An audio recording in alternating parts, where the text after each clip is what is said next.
जहां पर विनेश फोगाट का परिवार रहता है, वो खुद रहती हैं और ऐसे में उनके परिजनों से मुलाकात यहां पर सीएम भगवंत मान ने की है। दरअसल देखिए, पूरा देश इस वक्त आहत है क्योंकि जिस तरह से वो आखिरी पल था जिसमें जीत यहां पर हासिल होने वाली थी, लेकिन इस बीच जो बड़ा झटका लगा, परिवार भी इस वक्त दुखी है। जावेद हमारे सहयोगी ज्यादा जानकारी के साथ। जावेद, तस्वीरें आ रही हैं, सीएम भगवंत मान ने मुलाकात यहां पर विनेश फोगाट के परिवार से की है। देखिए, पंजाब के मुख्यमंत्री भगवंत मान विनेश फोगाट के परिवार वालों से मुलाकात कर रहे हैं। जिस तरह से खबर आई कि उनको अयोग्य घोषित कर दिया गया है, पूरा देश इस खबर से दुख में है और यही वजह है कि पंजाब के मुख्यमंत्री भगवंत मान भी विनेश फोगाट के परिवार से मिलने के लिए पहुंचे हैं। जैसे उनकी खबर आई अयोग्य घोषित होने की, परिवार वालों का रिएक्शन पहले आ चुका है। वो इस खबर को लेकर बेहद परेशान हैं और विनेश फोगाट बहुत मेहनत करती हैं और यही परिवार कह रहा है कि आगे ये मेहनत जारी रहेगी और यही वजह है कि अब मुख्यमंत्री भगवंत मान परिवार से मुलाकात करने के लिए पहुंचे हैं। जी, तो विनेश फोगाट के गांव यहां पर पहुंचे सीएम भगवंत मान और विनेश फोगाट के पिता से मुलाकात करती तस्वीरें भी इस वक्त आपके सामने मौजूद है। जावेद, कहा जा सकता है कि देखिए, ये दुख की घड़ी भी है, लेकिन पूरा देश इस वक्त चैंपियन विनेश फोगाट के साथ खड़ा हुआ है। तो खेल और सियासत इस वक्त दोनों मिलकर परिवार के साथ है, ये तस्वीर इस बात का भी मैसेज देती है। बिल्कुल, जिस तरह के रिएक्शन सब जगह से आ रहे हैं, तमाम राजनेताओं की तरफ से आ रहे हैं, उससे इस बात साफ है कि अक्रॉस पार्टी लाइन जितने भी राजनेता हैं वो सब इस खड़ी में विनेश फोगाट के साथ हैं। पूरा देश इस बात पर नजर गड़ाए हुआ था कि आज विनेश फोगाट गोल्ड के लिए खेलेंगी, लेकिन आज जिस तरह के घटनाक्रम हुए, दुर्भाग्यपूर्ण तरीके से उनको अयोग्य घोषित किया गया। उनका जो वजन कैटेगरी थी 50 किलो, उससे ज़्यादा उनका जो वजन है वो पाया गया और यही वजह है कि अब बिना मेडल उनको लौटना पड़ेगा। पूरे देश में जिस तरह से रिएक्शन आ रहे हैं, वाकई एक बड़ी दुख की घड़ी है और पूरा देश स्तब्ध है कि आखिर एक जो उम्मीद थी विनेश फोगाट से कि गोल्ड आज आएगा। पहली बार कोई महिला रेसलर फाइनल में पहुंची थी और लोग सेलिब्रेट कर रहे थे उस मोमेंट को, लेकिन आज जब ये खबर आई तो सब लोगों को एक झटका लगा। जो उम्मीद बनी थी कि आज गोल्ड आ सकता है भारत के लिए, वो कहीं ना कहीं टूटी है और यही वजह है कि सब तरफ से रिएक्शन आ रहे हैं। आज चरखी दादरी में भगवंत मान का एक रैली भी होनी थी और उसी दौरान अब भगवंत मान मिलने के लिए पहुंचे हैं विनेश फोगाट के परिजनों से और अब मुलाकात कर रहे हैं। जिस तरह से विजुअल्स हम दिखा रहे हैं, अब भगवंत मान वहाँ से निकलकर क्या कहते हैं इस पर नजरें होंगी, क्योंकि अलग अलग रिएक्शन पॉलिटिकल खेमे से भी आ रहे हैं इस पूरे मामले को लेकर। परिवार अपनी बात कह रहा है कि उनके साथ कोई साजिश हुई है क्या, वो सवाल खड़े कर रहा है। तो अब भगवंत मान क्या कहते हैं ये भी देखना होगा और जिस तरह के रिएक्शंस हैं उससे एक बात साफ है कि सभी लोग इस वक्त विनेश फोगाट के साथ खड़े हैं। जी जावेद, इस बीच क्योंकि भगवंत मान से जब मीडिया यहाँ पर सवाल भी करेगी तो ये सवाल कितना यहाँ पर लाजमी हो जाएगा, क्योंकि महावीर सिंह फोगाट जिनके चलते विनेश फोगाट कुश्ती में आई, कम उम्र में आई और एक इतिहास रचते हुए फाइनल तक यहाँ पर पहुँची, क्योंकि चाहे सत्ता पक्ष और विपक्ष हो साथ यहाँ पर दे रहा है, लेकिन साजिश शब्द का भी बार बार इस्तेमाल यहाँ पर किया जा रहा है। उसे लेकर क्या कुछ सवाल यहाँ पर बनते हैं? हाँ बिल्कुल है, मतलब वही तो काम करते हैं, फिर और क्या काम करते हैं? उसके ऊपर डिपेंड, घूमने गए हैं वहाँ पे, उसके ऊपर डिपेंड हो रहा है। उन्हें शाम में जो खाना देना, क्या खाना खाना है, सुबह शाम में वजन चेक करना था उसका, सोने से पहले कितना वजन है, फिर सुबह वहाँ जो वजन देने के से पहले वजन चेक करना था।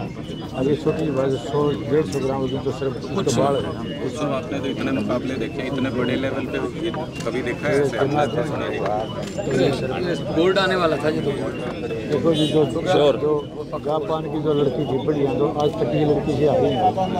तो 2016 ओलंपिक में गोल्ड है, बीच में है, क्यूबा वाली एक तरफे रही है, तो उस वही फाइट थी, उसी गोल्ड में नहीं थी। अगर वो अगर लड़की तो रात वाला मैच मैंने देखा है, क्यूबा वाला, पहले 2 नंबर मिले, फिर 4-0 हुआ, फिर 4-2 हुआ, तो मैंने पूरा मैच देखा है। मैं तो बहुत बड़ा स्पोर्ट्स लवर हूँ। फिर उसके बाद हॉकी का मैच था हमारा। हाँ, हॉकी का 2-2 का बराबर चले लास्ट में। हला चलो आखिरी उसमें हार गए। तो मैं तो आज चरखी दादरी आया हुआ था, तो मैंने कहा यार तो बहुत ही गलत हो गया यार, हम तो खुशियाँ मना रहे थे हम।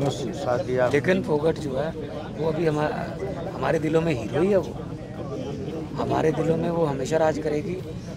इन छोटे छोटे गाँव से, इन नीम पीपलों के नीचे से जाके वहाँ जाके इस लेवल पे जितने बच्चे सब गांव से सारे गाँव, हॉकी का दे, हॉकी में उस्ताद जी, चाहे फुटबॉल का दे, सब यहीं से गांव से जाते हैं। उस्ताद जी भारत की हॉकी टीम में 11 में से 10 प्लेयर पंजाब के हैं, और पंजाब के प्लेयरों में से 4 प्लेयर एक ही गांव के हैं, संसारपुर जलंधर के पास गाँव। हरमनप्रीत कैप्टन जो है वहीं पे है ना, गुरजंट है, शमशेर है, मनदीप है, अभिषेक, सारे लड़के हमारे छोटे छोटे गाँव से उठ के बहुत सब बात हुई दिनेश से। कोई आपत्ति दर्ज नहीं करवाई। ये इस देश का दुर्भाग्य है। खेलों के अंदर जो है ना, हमारे जो फेडरेशन है उनका दायित्व बनता है कि वो इस मामले को उससे उठाए। हॉकी में क्या हुआ, हॉकी में एक ही रेड कार्ड है, वो भारत के प्लेयर। इतनी बड़ी बात नहीं थी जो रेड कार्ड दिया लड़के को। हाँ लेकिन बाहर क्या 10 से खेली टीम और एक गोल डिसअलाउ किया, वो भारत का ही। मतलब ये थोड़ा बहुत तो हमें वहाँ पे आपत्ति। तो सीएम भगवंत मान और विनेश फोगाट के पिता की बातचीत आप यहाँ पर सुन रहे थे। जो इस दौरान यहाँ पर सीएम भगवंत मान ने कहा, उन्होंने कहा कि विनेश फोगाट हमेशा हमारे दिलों पर राज करेंगी। वो देश की बेटी हैं, हमेशा जो उनका परफॉर्मेंस रहा है वो उन्होंने बहुत करीब से देखा है, उनके हर मैच को पूरी बारीकी से उन्होंने देखा है, उनके पिता को बताते हुए। उनके पिता भी अपने दिल की बात रखते हुए सीएम भगवंत मान के सामने। देखिए, एक पिता होने के नाते एक संघर्ष में परिवार की एक बहुत अहम भूमिका होती है, उनकी भी यहाँ पर रही है, चाचा महावीर फोगाट की भी रही है। ऐसे में परिवार से बातचीत यहाँ पर चरखी दादरी में, जहाँ रैली करने के लिए सीएम भगवंत मान पहुंचे हुए थे, फिर कार्यक्रम ये हुआ कि विनेश फोगाट के परिवार से मिलने पहुंचेंगे। हमारे सहयोगी जावेद हमारे साथ बने हुए हैं। जावेद, बातचीत हमने भी सुनी, आपने भी सुनी और पूरे देश ने भी यहाँ पर सुनी कि किस तरह से वो कह रहे हैं कि हमेशा दिलों में बसे रहेंगे। लेकिन वो सवाल जिसके साथ हम यहाँ पर अपनी बातचीत कर रहे थे, अब आपको लगता है कि कुछ और एंगल, उन पर भी बातचीत यहाँ पर अब आगे बढ़ सकती है सियासी तौर पर? देखिए, प्रतिक्रियाएं आ रही हैं विपक्ष की तरफ से, लगातार सवाल उठाते रहे हैं और उठ रहे हैं, लेकिन इसमें सबसे महत्वपूर्ण हो जाता है कि जो टीम उनके साथ है और खुद विनेश फोगाट हैं, उनका रिएक्शन आना बाकी है। वो इस पूरे पर क्या कहती हैं, क्योंकि ऐसा नहीं है कि जो टीम उनके साथ होगी उनको जो अब जो घटनाक्रम हुआ है उसका दुख नहीं होता है विनेश उनके साथ टीम, बल्कि पूरे देश को इस वक्त बेहद दुख है कि आखिर इतने बड़े प्लेटफॉर्म पर जाकर फाइनल में पहुंचकर इस तरह का जब मामला सामने आता है तो निश्चित तौर पर ये बहुत बड़ा झटका है, न सिर्फ विनेश के लिए बल्कि सभी उन लोगों के लिए जो इंतजार कर रहे थे कि भारत की झोली में एक गोल्ड आएगा। पहली बार विनेश फोगाट फाइनल में पहुंची थी महिला रेसलर के तौर पर। पूरा देश कल जश्न मना रहा था, जिस तरह से कल एक के बाद एक 3 बाउट उन्होंने जीते और दुनिया की सबसे बड़ी रेसलर को उन्होंने पटखनी दी। तो ऐसे में बहुत उम्मीद लोग जताए हुए थे, लेकिन जिस तरह से अलग अलग जो उनके चाचा हैं महावीर फोगाट, उनकी तरफ से जो रिएक्शन आया है उस पर आगे किस तरह की बात सामने आती है इस पर हम सभी को इंतजार रहेगा। लेकिन रिएक्शन जरूर आ रहे हैं, लेकिन वाकई में क्या हुआ है ये अभी और इसकी डिटेल्स आना बाकी है। लेकिन राजनीतिक दल की जो प्रतिक्रियाएं आ रही हैं उसके पीछे इतिहास है। जो प्रोटेस्ट रेसलर्स का पिछले दिनों चला था उसका एक अहम हिस्सा विनेश फोगाट, और जब कल वो जीती था आ रही थी। अब विनेश फोगाट क्या कहती हैं और क्या डिटेल्स हैं इस पर आने वाले समय में नजरें रहेंगी। ये बहुत अहम बात जावेद आपने कही है कि अब विनेश फोगाट क्या कहती हैं, क्योंकि जाहिर सी बात है जब भारत वापसी उनकी होगी, जब अपने देश में वो कदम रखेंगी तो उसी खुले दिल से उनका